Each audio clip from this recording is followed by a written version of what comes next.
One of my friends from college decided to take up running as a hobby. When we were talking one day, she told me, I didn't think that this would be all that expensive of a hobby.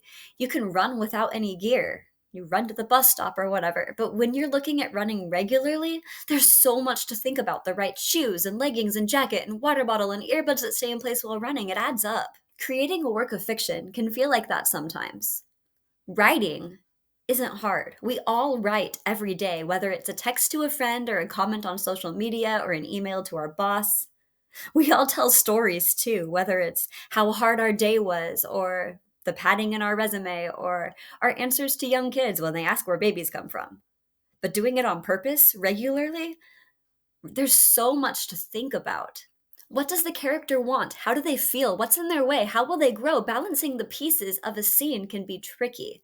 That's because each scene should have not one, but three critical movements: scene structure, character change, and emotional change. That's what we're going to talk about today. When I'm editing, I find writers fall into one of two traps. The first is not introducing enough of the scene structure or character change or emotional change. They write what fanfic writers call slice of life stories, where we see who a person is, but not anything that forces them to change. The second category is too much of a good thing. If changing emotions over the course of the scene is good, then hitting lots of emotions is even better, right? Not necessarily. Let's look at each movement separately with questions to ask yourself about them, and then consider how they work together to keep your story engaging. First, let's talk about scene structure. Of the three different movements I've mentioned, scene structure is talked about the most. I personally subscribe to K.M. Weiland's school of thought that a full scene of movement contains a goal, a conflict, a disaster or an outcome, a character's reaction to that disaster, dilemma on what to do next, and a decision that becomes the next goal. While any scene in a play sense, action happening in one spot at one time, might have only part of the sequence, or it may go through it more than once. These six items should always be present in order. This is a really simple explanation of scene structure, but I want to just get the basics down so we can talk about all three movements together. So when you're writing, these are the questions about scene structure to ask. What does the character want right now? What gets in the way of them getting what they want? What's the result? Do they get it, but it costs them? Do they get closer to their goal, farther away?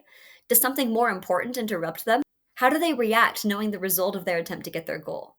Now, note this is physical as well as mental. How does it feel in their bodies? What do they think? What do they say? Do they immediately know what to do next, or do they need to weigh their options? What do they decide to do? That is, what's the new goal? Is it an entirely new goal or a new strategy to get the same goal? It should be different in some way, though, or what was the point? Scene structure is almost entirely external. It's driven by the plot, or rather, it's driven by how a character tries to control the plot and take matters into their own hands. Which brings us to the second layer in each scene, character change. According to The Science of Storytelling by Will Storr, all stories come down to one question: who is this person? And more specifically, how will this story help this character become someone else? Because all stories, no matter how interesting the external plot, are ultimately about a reader's investment in a character. At the beginning of a story, a character should believe something about how the world works, something that has worked for them this far. Either just before the story starts or just after, this belief, this lie, should start to crack. Every scene then should move a character either closer to or further from the lie or the truth of their arc. And note that moving further from the lie and closer to the truth are, in fact, different. Which one of these a scene does will change depending on where in the story we are, but all scenes should, in some way, be thematically necessary to get a character on the arc from their lie to their truth. Here's a checklist for character change to note in every scene. What does the character believe about their lie when the scene begins? What do they believe about the truth? How does their attempt to reach their goal change their feelings about the lie or the truth, or both? Does a specific character, an ally or an antagonist, directly challenge their beliefs about the world?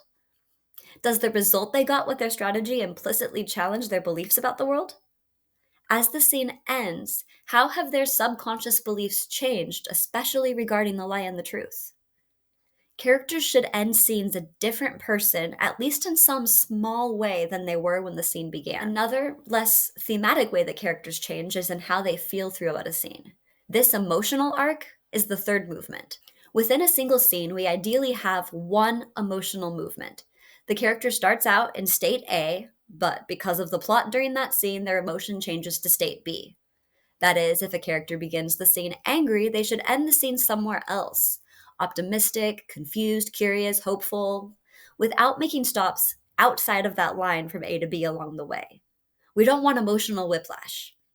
If a character feels too many things over the course of a single scene, they can read as melodramatic. If an emotion changes too much, we aren't slowing down enough to get to know the character and care about them enough to want to know how they change. If the emotion in a scene changes too little, we wonder why the plot's happening at all. So, for emotional progression, here are some questions to ask yourself. How does the character feel when the scene starts? How do they feel when the scene ends? Do we give enough page time to the reaction that it feels realistic? Is the arc from one emotion to the next singular, or do we play emotional pinball and bounce around? How do the emotions present contribute to the character arc and thus to the choices that affect scene structure? Emotions are how we empathize with characters. They're how we learn who they are.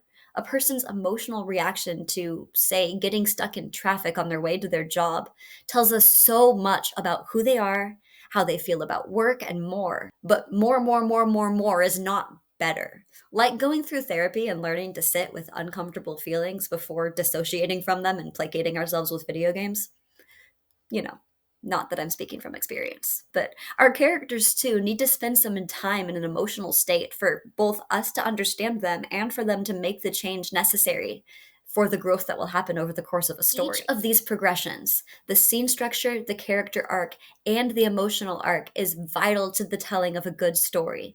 And it's equally vital that each progression happens only once per scene. At the beginning of the scene, we have a goal, a character's current relationship to their lie and their truth, and an emotional state.